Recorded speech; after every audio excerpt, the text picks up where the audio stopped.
राज्याच्या राजकारणाची गुरुवारची म्हणजे आजची ब्रेकिंग न्यूज होती राज ठाकरे आणि देवेंद्र फडणवीसांची भेट। मुंबईच्या आणि राज्यातल्या विविध प्रश्नांवरनं ही भेट झाल्याचं सांगितलं गेलं, पण या भेटीचं टायमिंग फार महत्त्वाचं होतं। बेस्ट निवडणुकीतल्या ठाकरे बंधूंच्या दारुण पराभवानंतर ही भेट झाली, त्यामुळे भेटीचा हा एक बेस्ट योगायोग होता की आणखी काही, याबद्दलचे तर्कवितर्क लढवले जाऊ लागलेत।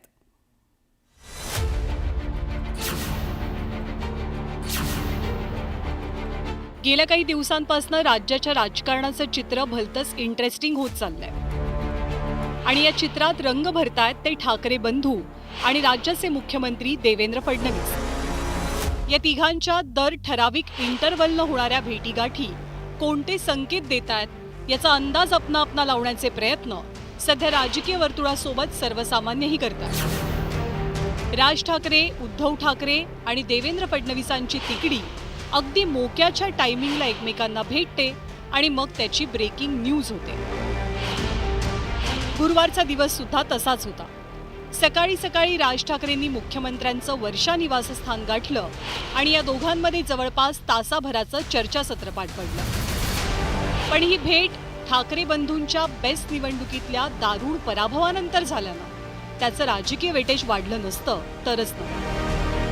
मुख्यमंत्री आणि राज ठाकरेंची बैठक सुरू असताना माध्यमांनीही या तासाभरात अनेक नव्या शक्यतांना जन्म दिला, पण शेवटी राज ठाकरेंनीच या भेटीमागचं राज उलगडलं। गेले काही महिने मी मुख्यमंत्र्यांशी काही महत्त्वाच्या विषयांवरती मी त्यांच्याशी बोलत होतो आणि साधारणपणे त्याचा एक कशा प्रकारे आराखडा आखता येईल, टाउन प्लॅनिंग आणि या सगळ्या गोष्टी ह्या माझ्या तशा आवडीचे विषय आहेत। एक स्कॉटिश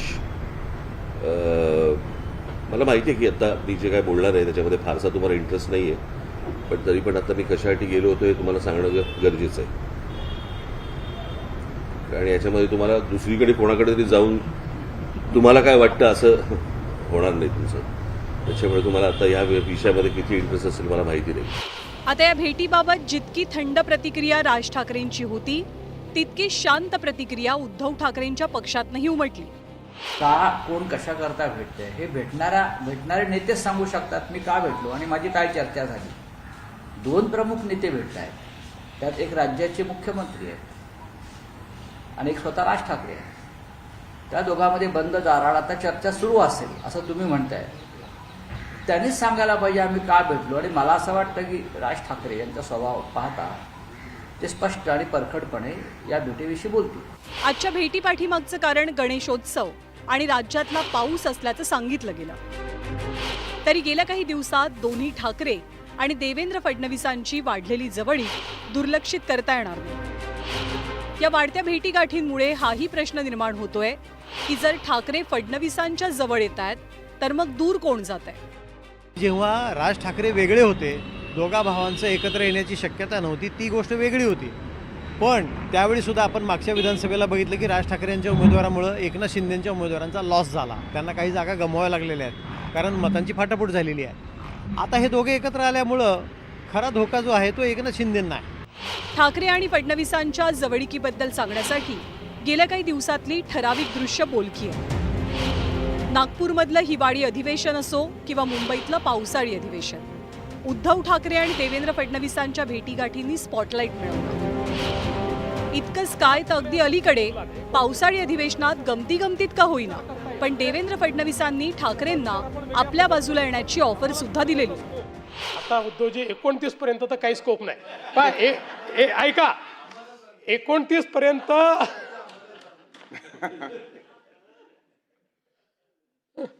आम्हाला तिकडे याचा स्कोप उरला नाही। 29 तुम्हाला इकडे याचा स्कोप आता विचार करता येईल, म्हणजे त्याचा विचार आपण वेगळ्या पद्धतीने करू, पण आम्हाला तिकडे जायचा स्कोप हा काही या ठिकाणी उरलेला नाही। तर अंबादास दानवेंच्या विधान परिषदेच्या निरोप समारंभावेळी दिसलेलं चित्र महाराष्ट्राला बरंच काही सांगून जाणार होतं। या फोटो सेशनच्या वेळी ठाकरे आणि शिंदेंचं समोरासमोर येणं हा निव्वळ योगायोग होता की कुणीही फ्रेम ठरवून प्लॅन केली होती असा प्रश्न अनेकांना पडला।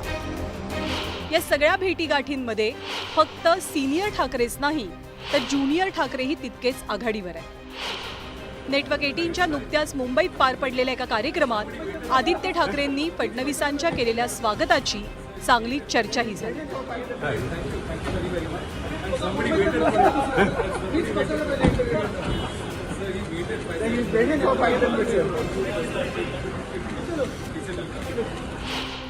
तर राज ठाकरे आणि देवेंद्र फडणवीसांच्या ठराविक इंटरव्हलनं झालेल्या भेटी सुद्धा सांकेतिक मानल्या जात आहेत.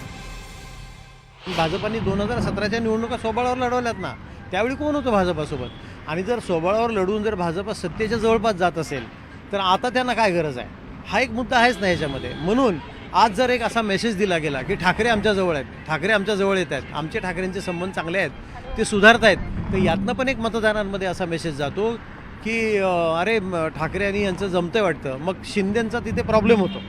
त्यामुळे शिंदेंचं त्यांची बार्गेनिंग पॉवर जी असते राजकारणामध्ये, वाटाघाटीची शक्ती ही एक फार महत्त्वाची असते. ती वाटाघाटाची शक्ती कमी करणं हे प्रतिस्पर्धी पक्षाचं ध्येयच असतं. राजकीय पटलावर ठाकरे आणि फडणवीसांची वाढती जवळीक सध्या फोकसमध्ये. 2019 सालापासून भाजप आणि फडणवीसांचे ज्यांच्याशी टोकाचे मतभेद आहे त्या राजकीय विरोधकांना जवळ करण्यामागे नेमकं काय कारण असू शकतं? ठाकरेंसोबतच्या भेटीगाठींमधनं भाजपला नेमका कुणाला आणि काय मेसेज द्यायचा? ठाकरे बंधूंचं एकत्र येणं कुणाच्या पथ्यावर पडणार आहे तर कुणाच्या तोट्यावर? आणि ठाकरेंच्या भरत भेटीच्या कथानकाचा स्क्रीन प्ले नेमकं कोण लिहितंय? अशा अनेक प्रश्नांची उत्तरं सध्या महाराष्ट्राला पडली आहेत. Bureau report, news 18 Lokmat.